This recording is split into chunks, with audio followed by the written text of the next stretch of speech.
राजनीति का एक बड़ा रसगुल्ला होती है राजनीतिक नियुक्तियां। और ये रसगुल्ला पिछले 2.5 सालों से दिए जा रहे हैं, पर मिला अभी तक किसी को भी नहीं। आज राजनीतिक नियुक्ति की ये वाले रसगुल्ले के बारे में बात करेंगे, और क्या अब कुछ होने वाला है इस पर भी बात करेंगे। राजनीतिक नियुक्ति तमाम सरकारों के पास इस नाम का रसगुल्ला होता है, और ये जो रसगुल्ला होता है वो अपने नेताओं और कार्यकर्ताओं को अपने प्रति बहुत ज्यादा अट्रैक्ट करने के लिए लाते हैं। और हम ये जो रसगुल्ले हैं वो आप लोगों को देंगे, लेकिन ये कब देंगे कब नहीं देंगे ये कभी नहीं बताया जाता। बस एक भरनी रख दी जाती है और उस भरनी में बहुत सारे रसगुल्ले होते हैं, और सामने बैठे तमाम लोग ये देखते हैं कि अब ये हमारे हाथ आने वाले हैं, लेकिन मिलते किसी को नहीं है। क्या एक मशीन सरकारी सब्सिडी के साथ आपका बिजनेस शुरू या बड़ा कर सकती है? जी हाँ, विनायक ट्रेडर्स की P&D तेजस मशीन सिर्फ मशीन नहीं है, कमाई का मौका है। अगर नया बिजनेस शुरू करना चाहते हैं तो PMEGP के तहत 95% तक लोन, लाखों की सब्सिडी और अपनी एम्ब्रॉयडरी यूनिट शुरू करने का मौका। और अगर बिजनेस पहले से चल रहा है तो विश्वकर्मा युवा उद्यमी योजना का फायदा भी। अब मशीन की ताकत सुनिए, high speed 1800 RPM, latest design system, sequence, beats, coding work, यानी जो ट्रेंड मार्केट में चल रहा है वो अब आपके बिजनेस में भी। छोटी बुटीक है, सिंगल हेड मशीन अवेलेबल है। पुरानी मशीन है, विनायक ट्रेडर्स एक्सचेंज ऑप्शन भी देता है, मतलब हर व्यापारी के लिए रास्ता एकदम खुला है। सही मशीन, सही स्कीम और बड़ा मुनाफा। अगर कपड़ों के व्यापार में अलग लेवल चाहिए तो विनायक ट्रेडर्स की P&D तेजस जरूर देखें। आज ही विजिट करें विनायक ट्रेडर्स, B15 22 गोदाम, सुदर्शनपुरा एक्सटेंशन, जयपुर, और आज ही हमारे दिए गए नंबर पर कांटेक्ट करें। सामने अगर 1000 लोग हैं तो उनमें से कुछ दर्जन लोगों के ही ये हाथ आएंगे, और वो भी कब आएंगे ये पता नहीं। राजस्थान में भी कुछ ऐसा ही चल रहा है। 2.5 साल गुजर गए और उसके बाद भी आचार संहिता आ जाएगी तो काम करने के लिए तो 1.5 साल भी नहीं मिला। यही यही पराकाष्ठा है, और ऐसी ही होती है राजनीतिक नियुक्तियां। और ये राजनीतिक नियुक्तियों के नाम की ये जो रसगुल्ले हैं वो अगर लेने में देरी पर देरी हो जाती है तो बहुत सारे लोगों का दिल दिमाग सब कुछ खराब हो जाता है, मन पसीज जाता है, ऐसा लगता है बेवफाई हो गई। कुछ पार्टी के खिलाफ बोलने लग जाते हैं, कुछ अन्य बातें करने लग जाते हैं, और कुछ नेताओं के खिलाफ भी बोलने लग जाते हैं। और जब सरकार का आधा कार्यकाल निकल जाता है, निकल ही गया है, तो कार्यकर्ताओं नेताओं की पूरी आस भी टूटने लगती है। बीजेपी भी उसी कगार पर है। आखिरकार कारण क्या है कि हमारा हक है राजनीतिक नियुक्ति और उससे हमें दिया क्यों नहीं जा रहा, ये लोग सोचते हैं। और वर्तमान में राजस्थान की जो बीजेपी सरकार है उसकी सेम सिचुएशन है, सेम उसकी पूरी की पूरी स्थिति है। अब समझने वाली बात यह है, हर चीज में देरी, पंचायत चुनाव में देरी, निकाय चुनाव में देरी, बोर्ड बांटने में देरी, आयोग बांटने में देरी। आखिर देरी की वजह क्या? पर फिलहाल जो स्थिति बनी है उसमें यह तय है कि आने वाले 6 महीने के दौरान कम से कम 2 दर्जन नेताओं कार्यकर्ताओं को राजनीतिक नियुक्ति के नाम के रसगुल्ले मिलेंगे। और क्यों मिलने वाले हैं इसके भी कारण है। देखिए, आज इसी पर सारी बात हम करने वाले हैं, इसलिए इसे गौर से सुनिएगा। और अगर आपको हमारा ये विश्लेषण पसंद आए तो हमारे साथ जुड़िएगा। देखिए, राजस्थान की वर्तमान भाजपा सरकार को अपने कार्यकाल के 2 साल पूरे होने के बाद अब कार्यकर्ताओं और नेताओं को ये तोहफे देने पड़ेंगे, जिसका इंतजार ये सारे कार्यकर्ता और नेता बहुत वक्त से कर रहे हैं। और उस तोहफे में मंत्री पद सबको नहीं दिया जा सकता। समझिए आप, जिस तरह से लोकसभा चुनाव में राजेंद्र गुर्जर, भांबू, इन सब की परफॉर्मेंसेस रही, जिस तरह से बहुत सारी जातियां जो है उनको अभी तक मंत्रिमंडल में ठीक पद नहीं दिया गया, प्रमोशन डिमोशन करना है, कब करेंगे? 5 मंत्री पद बाकी हैं, उनमें कुछ विधायकों को खपा दिया जाएगा।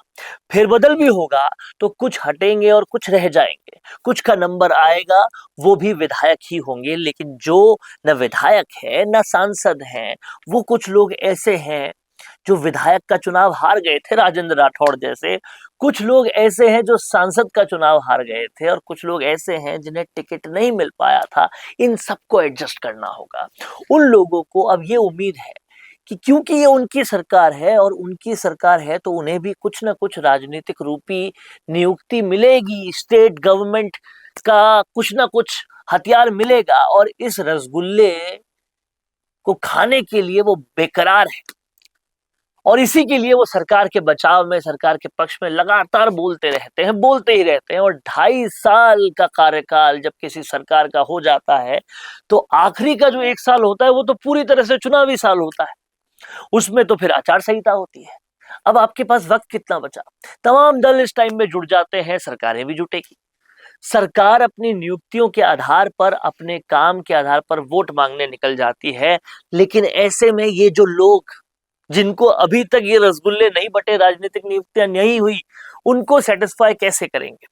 ऐसे में अब राजस्थान में जो वर्तमान की भाजपा सरकार है, जिसके 2.5 साल निकल चुके हैं, बचा 2.5 साल है और अंतिम साल चुनावी साल होगा, यानी कि बचा हुआ सिर्फ 1.5 साल है। अब सोचिए, इस 1.5 साल में तमाम नियुक्तियों का काम भी करना है, लेकिन इनमें से 4 महीने जो बीच के हैं वो आचार संहिता में निकलेंगे। अब आप कहेंगे क्यों निकलेंगे? क्योंकि राजस्थान की वर्तमान भाजपा सरकार ने न पंचायत चुनाव करवाए, न निकाय चुनाव करवाए, अभी तक ये दोनों नहीं हो पाए हैं। कोर्ट में मामला चला गया, कोर्ट के बावजूद इन्होंने नहीं कराया, वहां अर्जी दे दी और कारण बता दिए। अब उसकी सुनवाई होनी है, सुनवाई हो के कोर्ट क्या करेगा ये सब अलग बात है, लेकिन सरकार की फिलहाल जो नीयत है वो स्पष्ट है कि 2027 से पहले राजस्थान में पंचायत और निकाय चुनाव कराने की मंशा नहीं लग रही सरकार की। ऐसे में जब 2027 की शुरुआत में चुनाव होंगे तो उस समय आचार संहिता लगेगी और लोग पंचायत और निकाय चुनाव की तैयारी में लग जाएंगे, तो उस वक्त नियुक्तियां होंगी, इसकी संभावना कम है। लेकिन अगर उससे पहले का जो ये समय बचा है, क्योंकि अभी मई की शुरुआत है और दिसंबर तक का समय है, तब तक भी अगर नियुक्तियां नहीं हुई तो बहुत दिक्कत हो जाएगी और ये दिक्कत शायद अब बीजेपी सरकार अफोर्ड नहीं कर सकती, इसलिए नियुक्तियां होनी जरूरी है। अब सरकार को रसगुल्लों का ये पिटारा खोलना होगा, नहीं तो बहुत ज्यादा अंदर के लोग ही नाराज हो जाएंगे। इस दिसंबर तक के समय में बहुत सारे लोगों को राजनीतिक नियुक्तियां देकर एक संदेश देने का प्रयास ही नहीं किया जाएगा, बल्कि निकाय और पंचायत चुनाव में कार्यकर्ताओं में जोश भरने के लिए भी सरकार ऐसा करेगी। और क्यों करेगी इस बात को समझिएगा, क्योंकि आपको याद होगा कि पिछले दिनों नवनियुक्त नव मनोनीत अध्यक्ष नितिन नवीन राजस्थान के दौरे पर थे और राजस्थान के दौरे पर जब वो थे तो उन्होंने जयपुर में कोर कमेटी की बैठक भी की थी। और कोर कमेटी की बैठक जब की थी तो ये निश्चित था कि सत्ता और संगठन पर चर्चा होगी। सत्ता चल रही है लेकिन संगठन के अंदर बैठे लोग हैं, उनके बहुत सारे डिमांड्स हैं, वो निश्चित तौर पे ये चाहते हैं कि सरकार में उनकी हिस्सेदारी हो और हिस्सेदारी संगठन के लोगों की राजनीतिक नियुक्तियों की वजह से ही हो सकती है। ऐसे में ये तो तय है कि इस बात पर मोटी मोटी चर्चा हो चुकी है और अब राजनीतिक नियुक्तियां देने का काम शुरू किया जाएगा, क्योंकि अभी 2.5 साल के दौरान 5-6 राजनीतिक नियुक्तियों के अलावा अधिकांश नियुक्तियों पर खाली स्थान है, या प्रशासक बैठे हुए हैं या वहां पर अफसर बैठे हुए हैं। ऐसे में अब राजनीतिक नियुक्तियों का दौर होगा और राजनीतिक नियुक्तियों के दौर में किसका नंबर आएगा, किसका नंबर नहीं आएगा, ये सारी बातें अलग है, फहरिस्त बहुत लंबी है।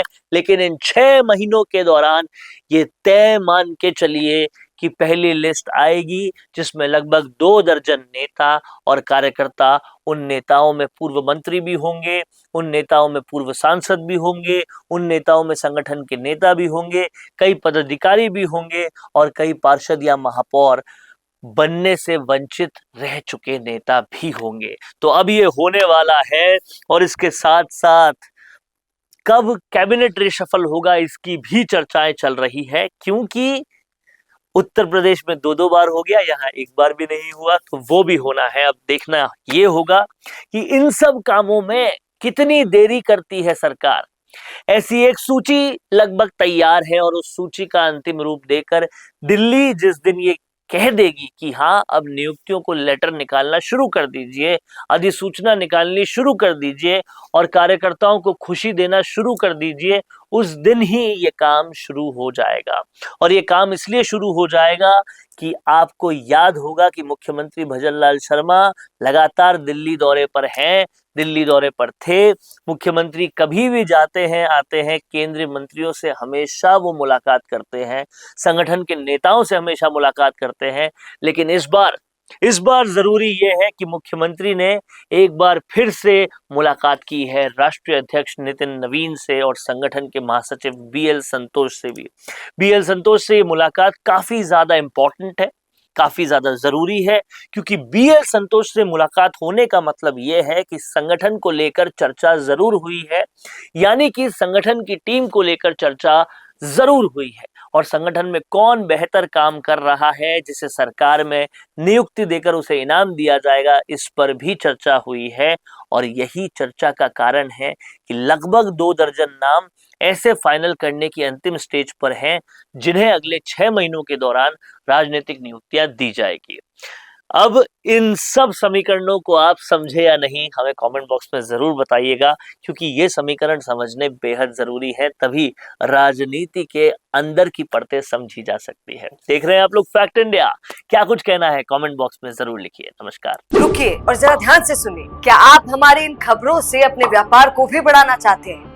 तो आप भी खबरों के दौरान इस तरह के एलिमेंट्स पर अपना विज्ञापन दे सकते हैं, या फिर ऐसे खबर के 1 मिनट बाद अपना पूरा विज्ञापन डलवाएं, जो कि 8 लाख से ज्यादा सब्सक्राइबर्स और फॉलोअर्स वाले द फैक्ट इंडिया चैनल्स और पेजेस से राजस्थान के कोने कोने में पहुंचेगा और इससे आपका व्यापार, ब्रांड सब कुछ बढ़ेगा।